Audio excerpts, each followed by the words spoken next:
परम पूज्य श्री स्वामी जी महाराज ने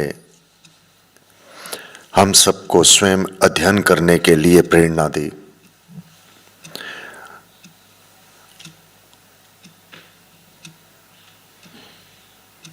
गुरु महाराज के आदेश का पालन करते हुए हम प्रातः सत्संग में सद्ग्रंथों का अध्ययन करते हैं। साथ में गुरु महाराज ने कहा पाठ को समझना होगा, इसमें क्या दर्शाया गया है, शब्द का क्या अर्थ है, क्योंकि अर्थ को जाने बिना मानव मूढ़ ही माना गया, अपने में परिवर्तन नहीं कर पाएगा। पाठ तो कर लिया, परंतु अगर इसको ना समझा गया तो बहुत परिवर्तन जीवन में हो जाना संभव नहीं है। पहले हम पाठ करते हैं, फिर गुरु महाराज से समझने का प्रयत्न करेंगे। गीता का 7वां अध्याय 25वां श्लोक। हे अर्जुन, अपनी योग शक्ति से ढका हुआ मैं सबके लिए प्रकट नहीं हूं। इस कारण यह ना समझ जन समुदाय मुझ अजन्मा और अविनाशी को भली प्रकार नहीं जानता है। हे अर्जुन, जो बीत चुके हैं, जो वर्तमान है और जो आगे को होंगे, उन सब भूतों को और भावों को मैं जानता हूं, परंतु मुझको कोई नहीं जानता। अब यहां भगवान ने क्या कहा?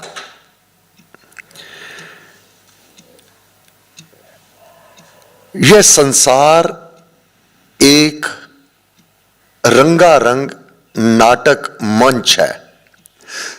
सभी कलाकार, सभी मानव जो जो कार्य उनको दे दिया गया है वह उसको कर रहे हैं। करवाने वाला वह परमपिता परमात्मा अपनी योग शक्ति से ढका हुआ मैं सबके लिए प्रकट नहीं हूं। अब जो दर्शक देख रहे हैं, नाटक चल रहा है, डायरेक्टर को पता है कि किस कलाकार को कब क्या किस प्रकार मुझे करवाना है, वह तो जानता है, परंतु जो देख रहा है वह नहीं जानता कि अब आगे क्या होने वाला है इस नाटक में। परंतु डायरेक्टर तो सब जानता है कि किस किरदार को किस प्रकार मैंने प्रस्तुत करना है। उसका कार्य वह परमपिता परमात्मा जानता है। वो क्या करेगा, क्या प्रस्तुत होने वाला है, कब मनोरंजन होगा, कब शोकाकुल में देखने वाले इसमें डूब जाएंगे, हम नहीं जानते। परंतु जो चला रहा है, जिसने ये नाटक की रचना की है, जिसकी स्क्रिप्ट है, वह तो सब जानता है कि अंत कहां पर है।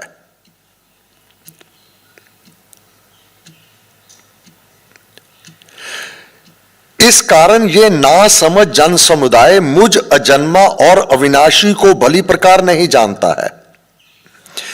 हे अर्जुन, जो बीत चुके हैं, जो बीत चुका है, भगवान ने कहा मैं सब जानता हूं। कौन कहां पर गया है, किस अवस्था को प्राप्त हुआ है, किस गति में गया है। जो बीत चुके हैं,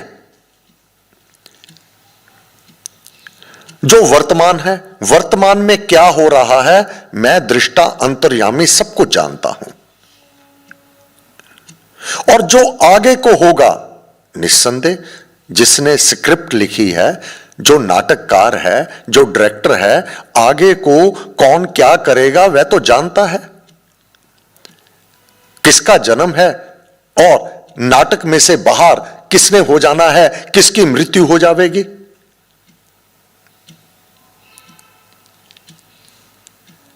यह सब जानता है वह। उन सब भूतों को और भावों को मैं जानता हूं। भावों को क्या कर रहा है, क्या दिखा रहा है, उसके पीछे तेरे क्या भाव हैं, यह मैं सब जानता हूं। मैं तो यह सब जानता हूं, परंतु मुझको कोई नहीं जानता कि यह भगवान सब कुछ देख रहा है। मेरे को कोई नहीं देख सकता, नहीं जानता। हर क्षण, हर पल पल का हिसाब मेरे पास है, और उससे भूल चूक होती ही नहीं। उसको संशय भी नहीं होता कि कौन किस भाव से काम करता है। साफ स्पष्ट वह सब जानता है। इससे आगे 27वां श्लोक, मेरे स्वरूप को ना जानने का कारण यह है कि हे भारत, हे परंतप, इच्छा और द्वेष से उत्पन्न हुए अनुकूल प्रतिकूल आदि द्वंद्व के मोह से, अज्ञान से सब प्राणी इस सृष्टि में मोहग्रस्त हो जाते हैं। सभी आत्मा परमात्मा को भूल जाते हैं। ऐसा कोई भी मानव इस धरती पर पैदा नहीं होता जिसकी इच्छा अथवा मोह ना होवे। जन्म लेते ही भूख से रोने लगता है, इच्छा भोजन की हो जाती है। अब उसे स्नेह व प्यार चाहिए जो मां के द्वारा, अपनों के द्वारा उसे प्राप्त होता है। एक भी व्यक्ति ऐसा नहीं जो इस धरती पर इच्छा के बिना पैदा हो जावे। अपनों का साथ, सबसे पहली इच्छा अपनी भूख को तृप्त करना, फिर स्नेह, फिर प्यार। जब ये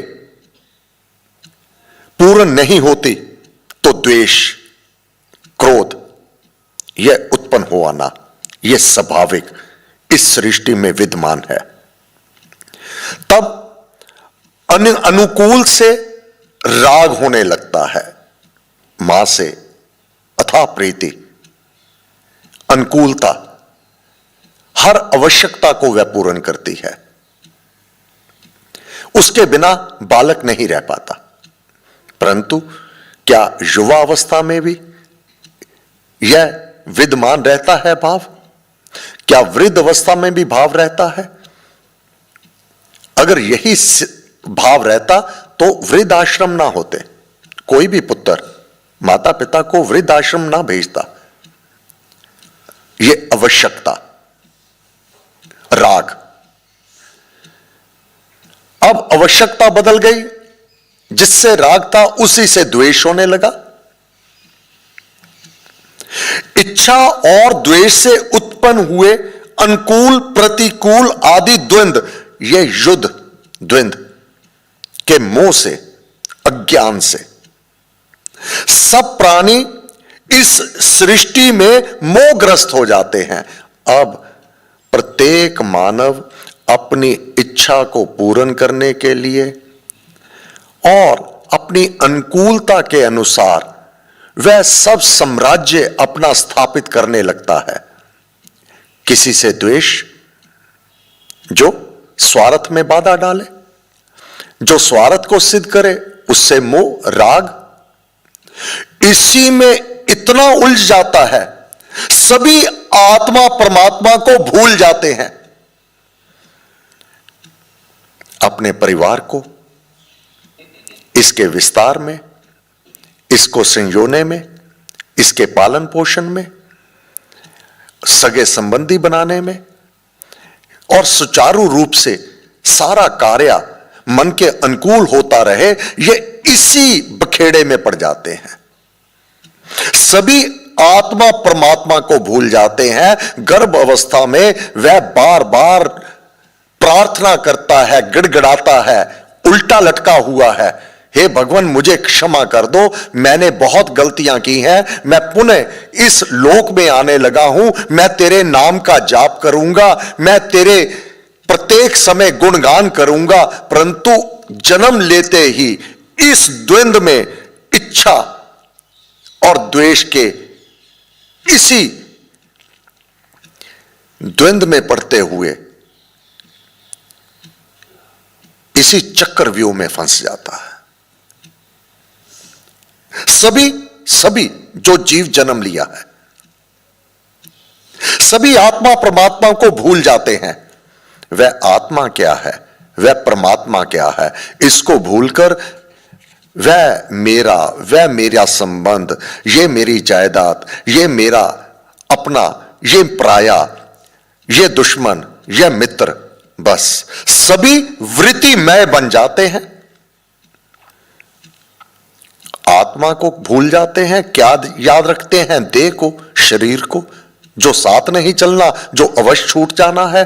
देह को ही आत्मा मान लेते हैं, बस देह को ही सर्वस्व मान बैठते हैं। परंतु जिन पुण्य कर्मी जनों का पाप नष्ट हो गया है, वे राग द्वेष आदि के द्वंद्वों के अज्ञान से सर्वथा मुक्त दृढ़व्रति मनुष्य मुझको भजा करते हैं। भगवान का भजन पुण्य उदय से, आत्म भावना से और मोक्ष की कामना से ही किया जाता है। अब भगवान ने आगे क्या कह दिया? सभी तो वृत्तिमय बन जाते हैं, देह को ही सर्वस्व मान बैठते हैं। आत्मा क्या है, परमात्मा क्या है, इस ओर उनका ध्यान ही नहीं जाता। अपने परिवार में ही देख लो, अपने सगे संबंधियों में ही देख लो। मेरा घर, मेरा पुत्र, मेरी पुत्री, मेरा पति, मेरे माता पिता, मेरा भाई, मेरी बहन, सारा समय इसी में। फिर मेरी संतान बहुत उत्तम बात है, होनी चाहिए, परंतु इससे बाहर वह निकलते ही नहीं। अपने जाप और ध्यान आत्मा क्या है, परमात्मा क्या है, क्योंकि वह अधिभूत क्या है, अधिदैव क्या है, अधियज्ञ क्या है, इसे जानते ही नहीं, जानना ही नहीं चाहते। जो जन बुढ़ापे और मृत्यु से छूटने के लिए मेरा आश्रय लेकर भक्ति योग के साधन करते हैं, वे उस ब्रह्म को, पूर्ण आत्म ज्ञान को और अखिल कर्म को जानते हैं। अखिल सभी कर्म को। बुढ़ापे का कष्ट और प्राण निकलने का कष्ट यह साधारण नहीं है, असाधारण कष्ट है, जिससे तू अनभिज्ञ है, अनभिज्ञ है तू। जो उपासक जड़ तत्वों के अधिष्ठाता, जड़ तत्वों के अधिष्ठाता, अधिभूत और यज्ञ कर्मों के देवता मुझको जानते हैं, मुझ में मन लगाने वाले इस संसार से जाते समय भी मुझे जान लेते हैं। अंत समय में उनका चित्त स्वच्छ हो जाता है। समय पूरा हो गया, यह प्रसंग पूरा नहीं होगा। आज रात्रि को मंगलवार की प्रार्थना सभा में इस श्लोक को समझेंगे कि यहां भगवान ने क्या कहा है। जो उपासक जड़ तत्वों के अधिष्ठाता और यज्ञ कर्मों के देवता मुझको जानते हैं, मुझ में मन लगाने वाले इस संसार से जाते समय भी मुझे जान लेते हैं, इस संसार में जाते समय भी मुझे जान लेते हैं, ये तो भगवान ने कह दिया। अब हम क्या देखते हैं, जब वृद्ध हो जाता है मानव, अपने जन्म जिनको दिया है उनको नहीं पहचानता, दूसरे से पूछता है, अपनी ही बेटी सम्मुख आ गई, अपना ही दामाद सम्मुख आ गया, नमस्कार किया, नमस्कार का जवाब भी दिया, कमरे से बाहर जाते ही पुत्र से पूछ रहे हैं ये कौन थे? पिताजी ये सबसे बड़ी बेटी आपकी थी। अच्छा, फिर बुजुर्ग के सम्मुख उनके ही अपनों को ले जाके पूछते हैं, पिताजी इसका क्या नाम है, ये कौन है? जिस पति पत्नी के रूप में इतना प्यार करते हैं, पति अपनी पत्नी को भी भूल जाता है कि ये कौन है, उसका नाम क्या है, उसकी फोटो दिखाते हैं, ये कौन है, आप बताओ ये कौन है, नहीं याद। अब जिस जीवन में जिनको इतनी तवज्जो दी, उनके बिना कुछ समझा ही नहीं, उनको भी भूल गया। अब भगवान याद कैसे आवेंगे, जिसको कदा याद भी नहीं किया, वह कैसे याद आएंगे, किसको याद आएंगे, ये सायंकाल की सभा में लेंगे। धन्यवाद। आज मंगलवार साय प्रार्थना सभा 7 से 8:15 बजे। सर्वशक्ति मते परमात्मनि श्री रामाय नमः। सर्वशक्ति मते परमात्मनि श्री रामाय नमः। सर्वशक्ति मते परमात्मनि श्री रामाय नमः। सर्वशक्ति मते परमात्मनि श्री रामाय नमः। सर्वशक्ति मते परमात्मनि श्री रामाय नमः। सर्वशक्ति मते परमात्मनि श्री रामाय नमः। सर्वशक्ति मते परमात्मनि श्री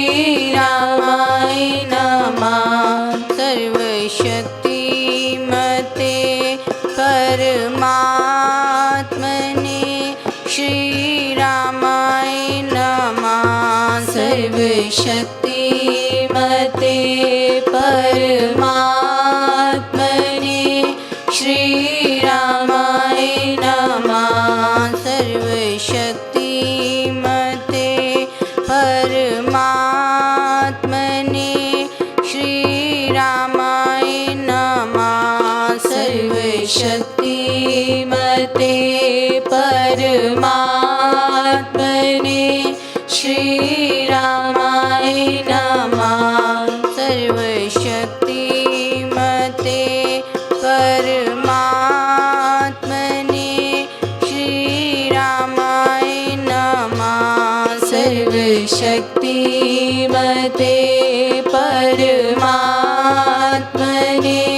श्री रामाय नमः। सर्वशक्ति